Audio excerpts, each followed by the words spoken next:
내 마음대로 할 수 있을까?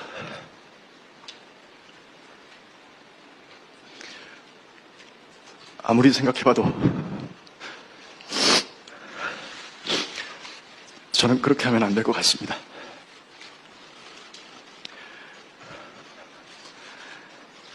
그게 지금 김수현이라는 인생을 선택한 사람이 져야 할 책임이라고 생각했습니다. 이런 선택을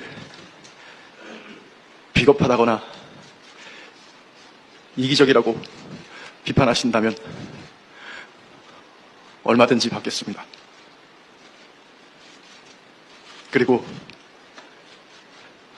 저를 아껴주신 모든 분들에게도 사과드립니다.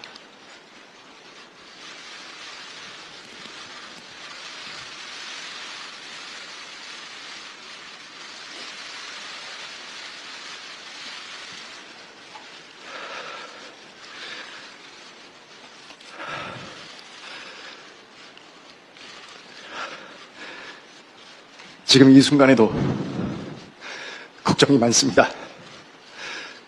그리고 불안합니다.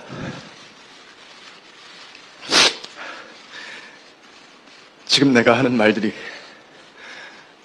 또 어떤 결과로 돌아올까?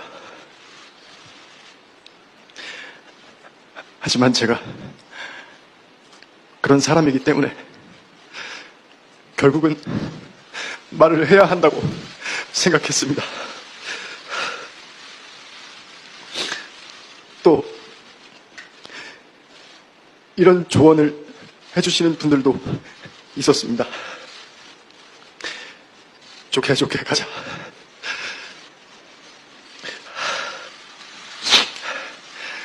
리스크 관리하려면 일단 적당히 받아들이는 모습도 보여라. 그럼 사람들 관심에서 멀어질 거고 나중에 컴백 준비를 해라.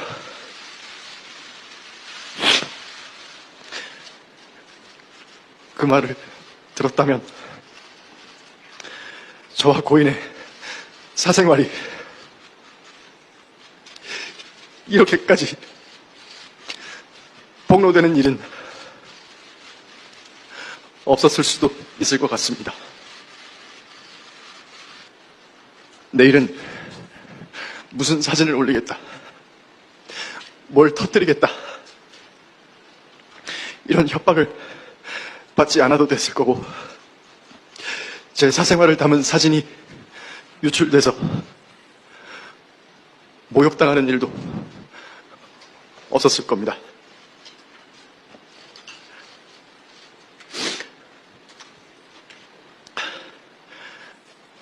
하지만 저는 그럴 수 없었습니다. 저를 협박하면서 거짓을 사실이라고 인정하라는 강요를 받을 수 없었습니다.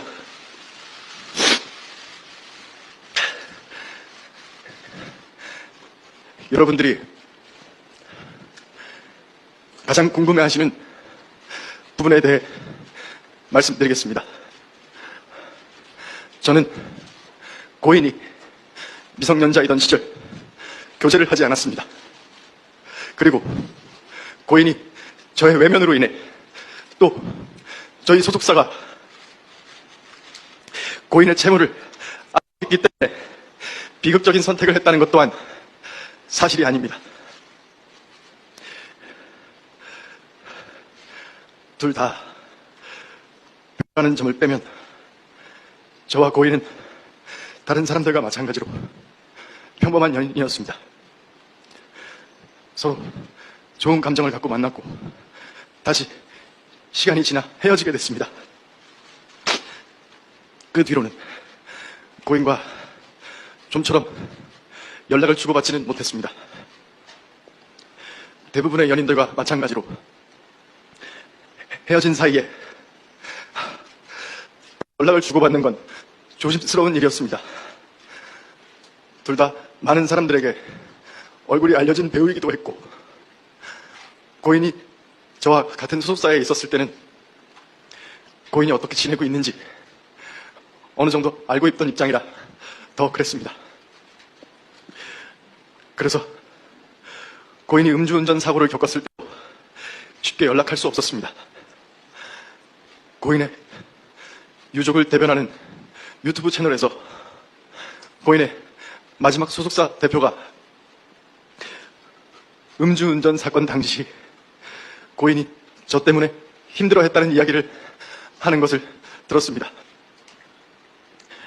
하지만 그때 고인은 다른 사람과 사귀고 있었던 것으로 알고 있습니다. 그렇기 때문에 그런 상황에서 제가 고인에게 어떤 연락을 하는 것이 참 조심스러웠습니다. 이미 각자의 삶을 살고 있는데 뭐라고 무슨 말을 해야 할지 몰랐습니다. 제 말이 변명으로 들리실 수도 있습니다. 세상 사람들이 무슨 말을 하든 가만히 있고 싶기도 했습니다. 저는 늘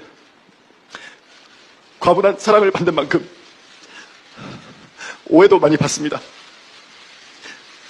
사실이 아닌 일도 사실처럼 돌아다닙니다. 저는 그 또한 제가 감당할 일이라고 생각했습니다.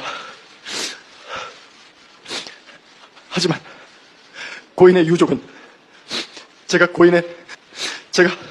고인을 죽음으로 몰았다고 주장하고 있습니다. 제가 하지도 않은 일을 자백하라고 강요하고 있습니다.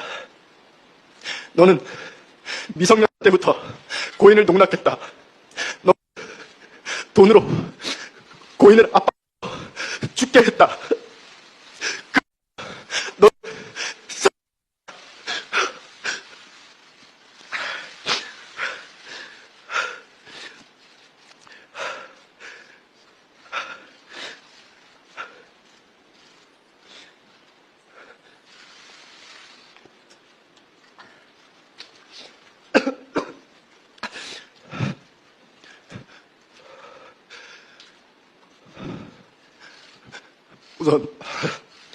우선 이 음성을 한번 들어주시기 바랍니다.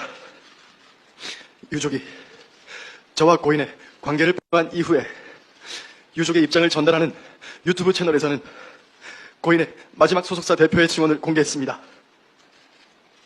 폭로가 되고 나서 새롭게 녹음한 통화로 이분은 저희 소속사 고인과의 채무 관계에 대해 2차 내용 증명을 돈에 고인에게 채무에 대해 압박한 것처럼 말했습니다.